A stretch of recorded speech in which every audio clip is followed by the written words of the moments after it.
Bienvenidos a esta edición de Diálogos desde la Frontera. Mejorar la calidad de vida de las personas y reducir la pobreza extrema en América Latina y en México nos obliga a preocuparnos por entender las inequidades económicas, sociales y ambientales de nuestro espacio inmediato.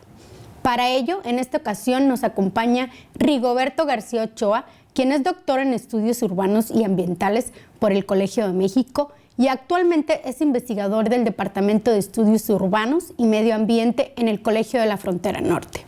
El doctor se especializa en temas como energía, cambio climático, pobreza energética, medio ambiente, entre otros muchos temas. Muchas gracias, doctor Rigoberto, por estar con nosotros el día de hoy. Al contrario, muchas gracias a ustedes por la invitación y por la oportunidad de compartir este tema con el auditorio del Colegio de la Frontera Norte.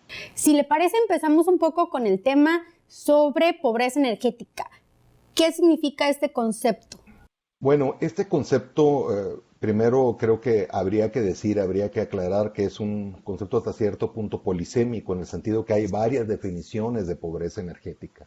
¿Por qué? Porque es un concepto que nace en el contexto europeo, principalmente en Inglaterra, a raíz de las primeras crisis mundiales del petróleo que ocurrieron en la década de 1970.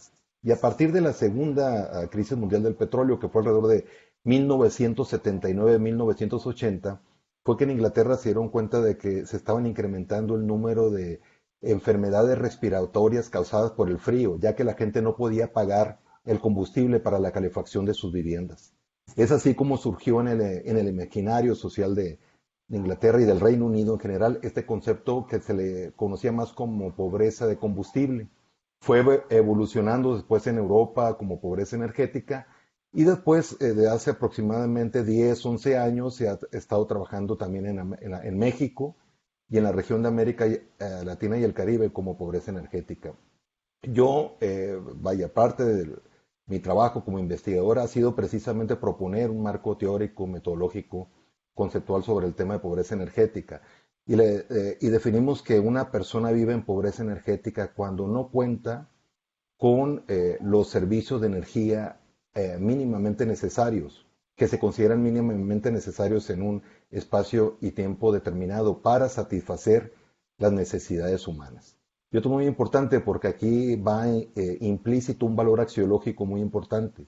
No es solamente que la energía sea valiosa en sí de tenerla, sino lo valioso de la energía es cómo usamos la energía para satisfacer nuestras necesidades humanas, que tienen que ver con alimentación, poder tener actividades de ocio y entretenimiento, pero también obviamente lo que viene siendo la subsistencia de nosotros como personas, como seres humanos en nuestras viviendas, ¿no? Tener un confort térmico adecuado en las viviendas, tener el agua a una temperatura adecuada, poder refrigerar nuestros alimentos y preparar nuestros alimentos para mantener, subsistir precisamente, insisto, como personas, como seres humanos, ¿no? Entonces, es de esta manera como nosotros hemos propuesto este concepto de pobreza energética que liga los servicios de energía con la forma en que satisfacemos nuestras necesidades humanas. Nos comentaba un poco sobre cómo surgió este concepto en Europa. ¿Cómo lo podemos ir pensando a el escenario de América Latina? Bueno, esa es una excelente pregunta. ¿Por qué? Porque América Latina, el contexto económico, social, cultural, territorial y sobre todo también que tiene que ver con las temperaturas, con el medio ambiente, es muy distinto a Europa y el Reino Unido, ¿no? Allá en Europa está muy asociada la pobreza energética con el frío. Sin embargo, nosotros en México y en la mayor parte de la región de América Latina está más asociada sobre todo con el calor, porque somos generalmente la mayor parte del territorio, bueno, una parte muy importante del territorio mexicano es con climas cálidos extremos.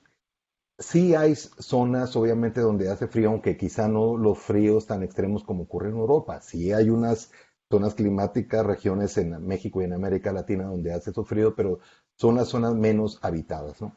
Entonces yo partiría por principio con esas diferencias. Y hay otra diferencia que ya lo mencioné un poco, que tiene que ver con los aspectos culturales, la forma en la que usamos la energía. En Europa usar leña, por ejemplo, una vivienda, leña no de una manera de usarla, digamos, esporádicamente, como cuando hacemos carnes asadas, etcétera, no, sino que lo utilicen solamente como el único combustible para cocinar, está asociado obviamente, o es más, prácticamente ni se piense en Europa como un tema de pobreza. En México y en América Latina sí. Es decir, la leña creo que ha estado asociado mucho con el tema de pobreza y parte de lo que nosotros hemos estudiado es que no necesariamente es así. Es decir, que cuando se usa de manera forzada, que no se tenga la oportunidad de utilizar otro tipo de combustible, y sobre todo mucho en el contexto de las ciudades, en el contexto urbano, ahí sí pensamos que estaría ligado a la pobreza y no en otras situaciones. Entonces creo que esto de clima y la cultura de cómo usamos la energía son dos factores que nos diferencian muy claramente en México y en América Latina con respecto a Europa. Y de ahí la relevancia de estudiar este tema, de ahí la pertinencia precisamente de que nosotros abordemos ese tema en nuestro entorno, en nuestras regiones. Muy bien. Sería interesante también que platicáramos un poco sobre el caso particular de México. ¿Cuáles son las características que tienen esta pobreza energética acá en México? Si le parece, vamos a un corte y regresamos para ahondar en este asunto. Estamos de regreso en su programa Diálogos desde la Frontera. En esta ocasión estamos con el doctor Rigoberto García, quien nos está platicando sobre el tema pobreza energética. Doctor, antes del corte comentábamos sobre las particularidades de la cultura y el medio ambiente en América Latina y cómo esto influye y se relaciona con la manera en que percibimos a la pobreza energética. Si pudiéramos abordar un poco más sobre el caso particular de México, ¿qué tipo de especificidades podríamos ver ahí? Sí, claro, me parece una pregunta muy pertinente porque creo que México yo encuentro dos dimensiones muy importantes que nos diferencian con Europa. Uno, que en México tiene una heterogeneidad, una diversidad, incluso desigualdades, podríamos hablar en términos económicos y sociales, pero también una diversidad muy importante en los climas, en las temperaturas, en todo lo que tiene que ver con los temas climáticos. El clima es un factor que influye muchísimo en el consumo de energía, sobre todo en el consumo de electricidad para el confort térmico de las viviendas. De tal manera que la zona norte de México es una zona que la mayor parte, la gran mayoría de la población de la zona norte de México vive en climas cálidos, donde se requiere viviendas que estén adaptadas al clima, cosa que no ocurre. Esa es la realidad. Son viviendas que en general en México no han sido construidas de acuerdo al clima, en el cual se encuentran ubicadas y por lo tanto se requieren equipos de climatización como ventiladores, pero sobre todo equipos de aire acondicionado.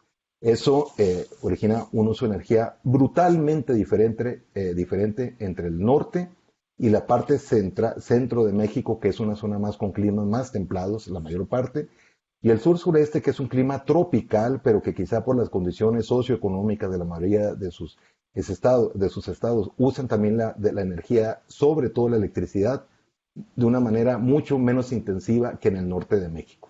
Y entonces podríamos observar o identificar estas tres grandes regiones. Y la otra dimensión importante es que México es un país eminentemente urbano, entre 7 y 8 de cada 10 mexicanos vivimos en ciudades y eso marca una clara diferenciación también en el estilo de vida urbano y el estilo de vida rural. En comunidades rurales es muy, claro que utilice la leña de una manera mucho más intensiva que en el ambiente urbano. Las comunidades indígenas también tienen muy intrincado, muy claro esa forma en la que usan la leña. Y creo que todos estos aspectos culturales, insisto, nos obligan a nosotros a pensar la pobreza energética de acuerdo a nuestra realidad. Entonces creo que en términos generales, eso serían estas grandes dos dimensiones que yo observo que diferencian a México y en general América Latina de Europa. Y eso lo podemos ver obviamente en los resultados que hemos obtenido nosotros en el tema de pobreza energética. Por ejemplo, en el norte de México, si bien la gran mayoría usa gas como combustible para cocinar, lo cual podríamos decir que se encuentra bien ubicado en ese sentido, en todo lo que tiene que ver con calentamiento de agua, con confort térmico y sobre todo con las actividades relacionadas con el ocio y el entretenimiento y información, como el uso de computadoras con acceso a Internet. Hay unas profundas desigualdades que están obviamente vinculadas con el uso de energía. Para que nosotros podamos tener Internet y una computadora necesitamos electricidad. Y en México, prácticamente la totalidad de hogares en México tienen electricidad, el 99.4, 99.5%. Pero el hecho de que tengamos electricidad o que tengamos energía no significa que usemos la energía de acuerdo a nuestras necesidades. Y esa es una de las conclusiones más importantes que nosotros hemos obtenido de nuestro estudio, de nuestro proyecto de investigación. Es decir, que el acceso a la energía es una condición necesaria, pero que dista mucho de ser suficiente para precisamente satisfacer nuestras necesidades humanas. Por eso insisto que debemos ver a la energía, este valor de la energía va no solamente el hecho de tenerla, sino el valor intrínseco de la energía, es que la utilicemos para nuestra vida cotidiana, para nuestras necesidades humanas. En este sentido, insisto, todo lo que tiene que ver con confort térmico y con esta vida, ese estilo de la virtualidad, justo como nos estamos comunicando ahora, ahí es donde estamos quizá un poco más atrasados en México. Muchas gracias por ahondar un poco en el tema y la problemática específica de los territorios de América Latina y México y su relación con esta pobreza energética. Si le parece, para el tercer bloque podemos retomar un poco qué se está haciendo en investigación respecto a este tema, cómo se está abordando esta problemática de la pobreza energética. Vamos a un corte y regresamos. Estamos de regreso en este su programa Diálogos desde la Frontera. Continuamos con el doctor Rigoberto García, quien nos está platicando sobre la problemática de la pobreza energética. Doctor, antes del corte estábamos hablando un poco sobre qué nuevos proyectos están surgiendo o qué investigaciones están surgiendo en torno a este concepto. Bueno, sí, en primer lugar quiero destacar que el proyecto que nosotros realizamos, proyecto realizado por el Colegio de la Frontera Norte, es el primer proyecto en México financiado por el CONACYT relacionado con la pobreza energética. Y lo hicimos obviamente en el contexto del COLEF, que es en la región transfronteriza y en general en la región de la frontera norte de México. Es un proyecto, bueno, fue un proyecto de ciencia básica, que es eminentemente teórico y metodológico, pero que tuvo un componente de incidencia muy importante, a tal grado que ya en estos momentos estamos por iniciar un proyecto adicional en Baja California con organismos e instituciones de Estados Unidos, para poder tener una incidencia en las comunidades más marginadas económica y socialmente, y que a través de ese conocimiento que generemos ahí podamos proponer instrumentos o digamos un conocimiento empírico que pueda servir como insumo para la elaboración de políticas públicas tendientes a disminuir este problema de desigualdad social. Creo que eso es un tema muy importante y que hacia ahí tendríamos que transitar, es decir, que el conocimiento que generemos en este proyecto que estamos terminando, como en este proyecto que vamos a iniciar en Baja California, puedan surgir también otros tipos de proyectos que tiendan a la incidencia, a reconocer los saberes locales, a poder incidir precisamente para reducir este problema de desigualdad social.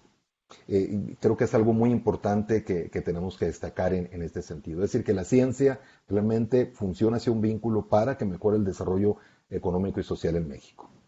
Estaba comentando sobre políticas públicas. ¿Hay algunos primeros resultados que ya hayan tenido estas investigaciones? Es decir, algún tipo de incidencia que ya se esté viendo. Todavía no podemos hablar, sí, todavía no podemos hablar de una incidencia efectiva. Lo que sí sabemos es ya los resultados que mencioné en una sección anterior sobre cuáles son los servicios de energía en los que estamos, digamos, con mayores deficiencias, ¿no? Que tiene que ver con lo que yo le llamo también lo que le llamamos la brecha digital, es decir, aunque tengamos electricidad no podemos usarla porque en actividades de información, de estudio, de trabajo, tema que es muy importante ahora en el contexto de la pandemia del COVID-19 que estamos viviendo. En la región norte de México, ¿no? Para que tengan una idea, 40% aproximadamente en total tienen internet, pero solamente un 7% tiene computadora con acceso a internet. Es decir, no podemos conectarnos realmente a la red con nuestros equipos para trabajar. Creo que eso es una parte muy importante. Y la otra tiene que ver con el confort térmico. Viviendas que están mal construidas, es decir, que no se construyeron de acuerdo a las condiciones climáticas de cada localidad, lo cual trae consigo una huella energética y una huella de emisiones muy grande porque tenemos que consumir más energía para poder tener un nivel de temperatura, sobre todo en tiempo de calor, pero en algunas zonas también en invierno, que es para la calefacción, una temperatura al interior de la vivienda mínimamente aceptable. Desde mi punto de vista, estas son las dos grandes, digamos, deficiencias que tenemos en torno a la pobreza energética en el norte de México. Ahorita mencionó la pandemia y el caso del COVID-19. ¿Cómo esto viene a afectar este tipo de investigaciones o este tipo de proyectos que se están desarrollando actualmente? Bueno, justamente la pandemia nos llega cuando estamos haciendo nosotros este proyecto. Yo creo que la pandemia del COVID-19 visibilizó más las deficiencias que tenemos en nuestras viviendas, en nuestros hogares. El hogar, la vivienda, ese espacio el que habitamos, es precisamente donde realicemos nuestra vida, donde pasan nuestras dinámicas familiares. Y el hecho de que no podamos tener una vivienda mínimamente adecuada, que por cierto, el hecho de tener una vivienda adecuada es un derecho humano que tenemos en México. Eso es un derecho que tenemos humano en México. Esto en la realidad no ocurre. No tenemos la gran mayor parte, la mayoría de la población, tanto en México como en el norte del país, no cuenta con una vivienda que tenga las condiciones adecuadas para tener un confort térmico, insisto, un confort térmico adecuado, que se tenga el acceso a Internet. Ahora que tenemos que trabajar en casa, estudiar en casa, etcétera, imaginemos todo el problema de desigualdad social, sobre todo en hogares donde existen niños y adolescentes que están estudiando primaria y secundaria. Ese es un elemento, una situación que nosotros encontramos que es un grave problema de desigualdad social y que incluso está vinculado con problemas de género, que los padres y sobre todo las mujeres tienen que estar al pendiente de precisamente de cómo educar a los hijos, pero sin las condiciones mínimamente necesarias para poder realizar esas actividades. Creo que este es un tema que tendrá que ser estudiado en el futuro, porque puede tener uno de los impactos más serios de la pandemia, va a tener que ver justo en cómo se altera la dinámica familiar, la dinámica personal dentro del hogar, pero también cómo se altera en estas condiciones para poder realizar esas actividades como estudio, como estudiar en casa en niños y jóvenes y para los que trabajamos en casa también, es decir, el hecho de que podamos tener esas condiciones necesarias. Este es un gran tema que, insisto, seguiremos seguramente estudiando en el futuro. Qué importante es concientizar sobre este tema de la pobreza energética. De verdad que le agradecemos muchísimo sus comentarios, doctor, y que hayamos podido entender un poco sobre la actualidad y qué es lo que está pasando con todas esas cambios climáticos. No, al contrario, pues sí, es un tema importante y muchas gracias por invitarme a participar en este programa. Muchas gracias, doctor, por platicar con nosotros y a ustedes también por sintonizarnos.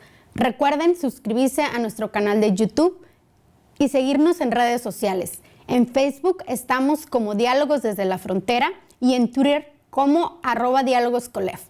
Nos vemos hasta la próxima emisión. Mi nombre es Adriana García. Hasta pronto.